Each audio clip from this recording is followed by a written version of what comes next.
আপনি কি কখনো এমনটা অনুভব করেছেন যে আপনার মধ্যে সবকিছু করার ক্ষমতা থাকা সত্ত্বেও আপনি কোনো কাজ শুরু করতে ভয় পাচ্ছেন? অথবা আপনি কি এমনটা অনুভব করেছেন যে আপনার সবকিছু থাকলেও আপনি বারবার হতাশ হয়ে পড়ছেন? যখনই আপনি কোনো ভালো কাজ করার সিদ্ধান্ত নেন, তখন কি আপনার মনে এক অজানা ভয়, সন্দেহ এবং অক্ষমতার অনুভূতি ভর করে?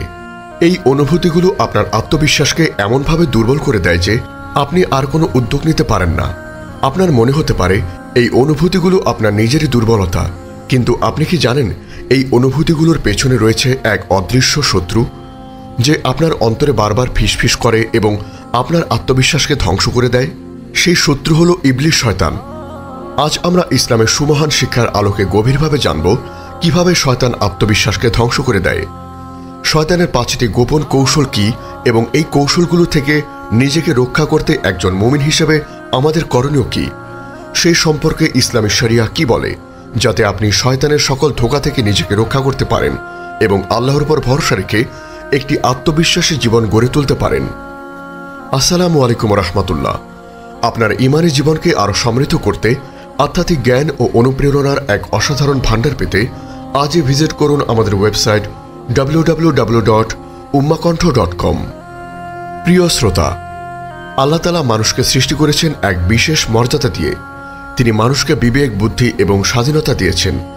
কিন্তু মুমিন তখনই পরিপূর্ণ যখন সে আল্লাহর উপর ভরসা রেখে নিজের সকল কাজে দৃঢ়তা ও আত্মবিশ্বাস বজায় রাখে।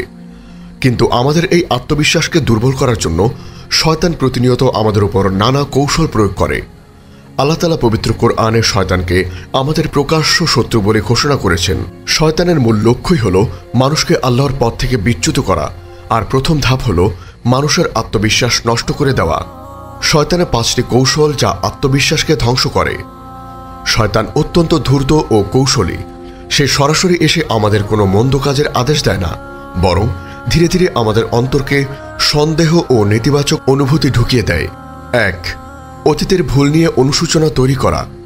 শয়তানের সবচেয়ে শক্তিশালী অস্ত্র হল আমাদের অতীত। আমাদের জীবনে আমরা অনেক ভুল করি, অনেক গুনাহ করি। শয়তান এই ভুলগুলোকে বারবার আমাদের সামনে তুলে ধরে। সে আমাদের মনে এই অনুভূতি তৈরি করে যে তুমি একজন পাপী, তুমি কোনো ভালো কাজ করতে পারবে না, অথবা তোমার অতীত এতটাই খারাপ যে তোমার আর কোনো আশা নেই। এই অনুশোচনা এতটাই তীব্র হতে পারে যে মানুষ তার নিজের উপর থেকে বিশ্বাস হারিয়ে ফেলে এবং নিজেকে সম্পূর্ণভাবে ব্যর্থ মনে করে। কিন্তু আল্লাহ তাআলা আমাদের অতীতের ভুলকে ক্ষমা করার জন্য তওবার দরজা খুলে রেখেছেন। শয়তান চায় আমরা সেই তওবার কথা ভুলে যাই। 2. ভবিষ্যতের ভয় ও দুশ্চিন্তা তৈরি করা। শয়তান আমাদের শুধু অতীত নিয়ে অনুশোচনায় ফেলে না, বরং আমাদের ভবিষ্যৎ নিয়েও ভয় দেখায়। সে আমাদের মনে এই অনুভূতি তৈরি করে যে তোমার ভবিষ্যৎ অন্ধকার, অথবা তুমি যদি এই কাজ করতে না পারো তাহলে কি হবে।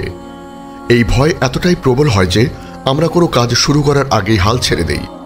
শয়তান চায় আমরা আল্লাহর উপর ভরসা না রেখে শুধু ভবিষ্যতের দুশ্চিন্তায় মগ্ন থাকি। আল্লাহ তাআলা পবিত্র কোরআনে বলেছেন, শয়তান তোমাদেরকে অভাব অনটনের ভয় দেখায় এবং অশ্লীল কাজ করতে আদেশ দেয়। সূরা বাকারা 268। শয়তান আমাদেরকে অভাবের ভয় দেখিয়ে আল্লাহর পথে ব্যয় করতে বাধা দেয় এবং আত্মবিশ্বাস নষ্ট করে দেয়। 3. তুলনা করে হীনমন্যতা তৈরি করা। শয়তান আমাদের আত্মবিশ্বাস ধ্বংস করার জন্য আরেকটি কৌশল ব্যবহার করে, অন্যদের সাথে আমাদের তুলনা করা। সে আমাদের মনে এই অনুভূতি তৈরি করে যে অন্যরা তোমার চেয়ে অনেক ভালো, অথবা তোমার দ্বারা এটা সম্ভব নয় কারণ তুমি তাদের মতো নও। এই তুলনার কারণে আমাদের মধ্যে হীনমন্যতা তৈরি হয় এবং আমরা নিজেদেরকে সম্পূর্ণভাবে অযোগ্য মনে করি।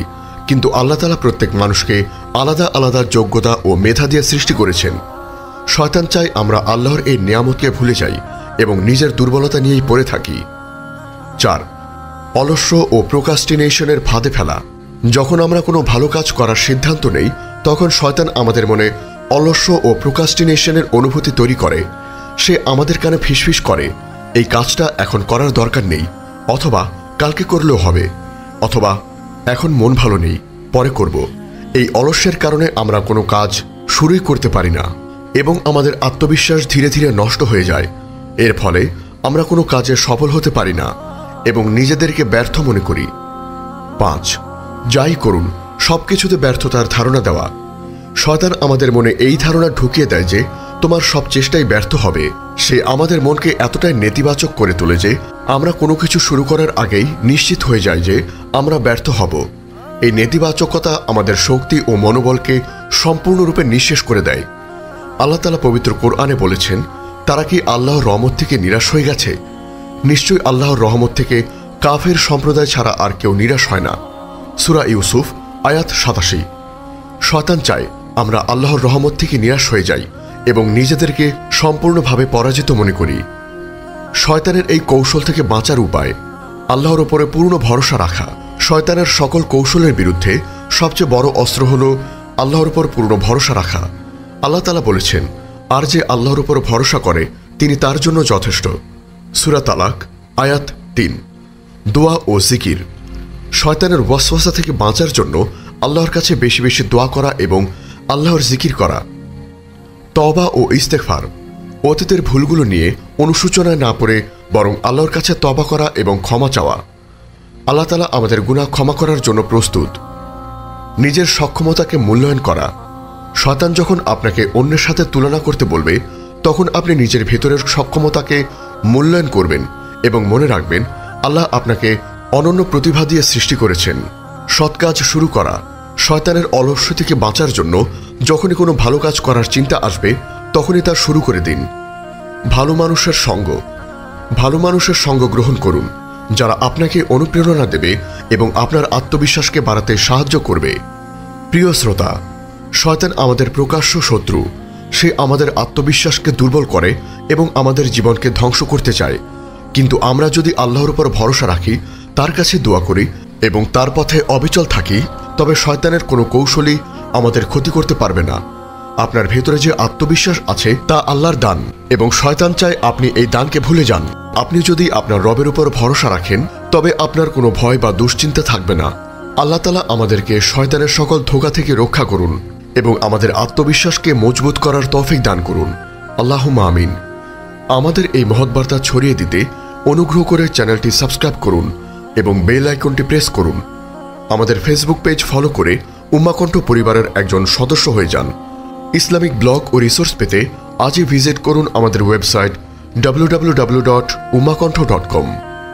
আপনি কি কখনো এমনটা অনুভব করেছেন যে আপনার মধ্যে সবকিছু করার ক্ষমতা থাকা সত্ত্বেও আপনি কোনো কাজ শুরু করতে ভয় পাচ্ছেন?